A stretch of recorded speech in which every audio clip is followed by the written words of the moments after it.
he said. "Here goes." Lucas climbed over the stone wall and stood in front of the schoolhouse. A swirl of smoke curled from the chimney. Lucas took a deep breath. "Today I am Lucas the Brave," he said to himself. Then he marched up to the schoolhouse and slowly pulled open the doors.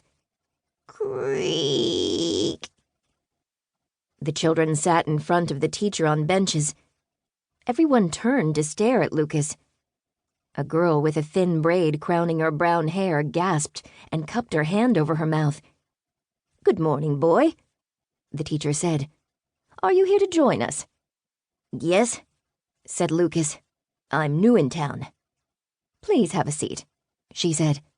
"I'm Mistress Carson. What's your name?" "My name is Flynn," fibbed the prince as he sat down on a bench at the back of the classroom.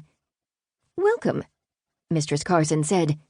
"Class, please say good morning to Flynn." "Good morning, Flynn," said the class. "Now, all eyes on me," said the teacher. "We're going to work on subtraction." The children turned toward the teacher, all except the girl with the braided crown. It was Clara, Lucas's old friend from the palace. She looked at the prince and raised an eyebrow.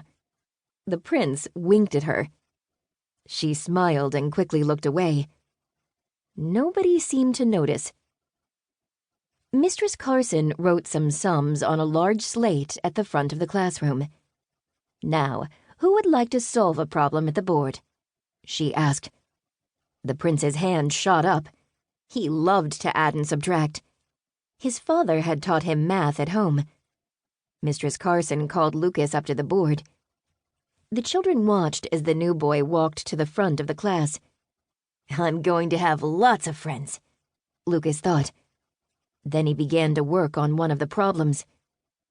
The room was quiet, except for the chalk tapping on the board, until boom, boom, boom.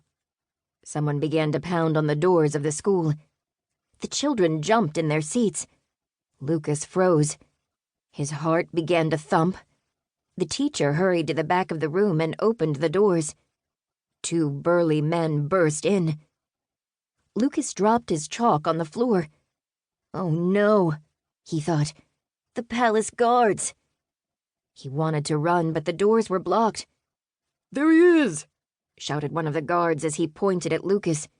"That's the Prince of Wrenly!" Mistress Carson and the children gasped. The other guard ran toward the prince, grabbed him by the arm, and led him toward the doors. Clara waved as Lucas walked by. Lucas hung his head. "Now I'll never have any friends," he thought. Chapter 3. Kindness is King. King Caleb threw Lucas's peasant clothes into the fireplace. They burst into flames. "What were you thinking?" cried King Caleb. "You are a royal prince. You must behave like one. Peasants are not equal to royals." "But father, I have no friends," said Lucas. "I'm bored out of my royal breeches." "You should spend more time with my knights," suggested the king. "You can train with them." "It's not the same," said Lucas. "I'm lonely, and I need a friend my own age. I want somebody to talk to, and most of all, someone to go on adventures with me." The king sighed. He hated to see his son so unhappy, but he couldn't allow him to be friends with the peasants. Even they would think it was strange. He looked to Lucas's mother, Queen Tasha, for help. "Your father is right," said the queen as she brushed her long red hair. "But you are also right, Lucas. You do need a friend." She looked at her husband. "Anna Gills is like family to me," said Queen Tasha, "and her daughter Clara was like a sister to Lucas. Perhaps we should allow them to play together once in a while." King Caleb rubbed his blonde beard thoughtfully. He was a mighty king, but he had a kind heart. "All right then, Lucas," he said.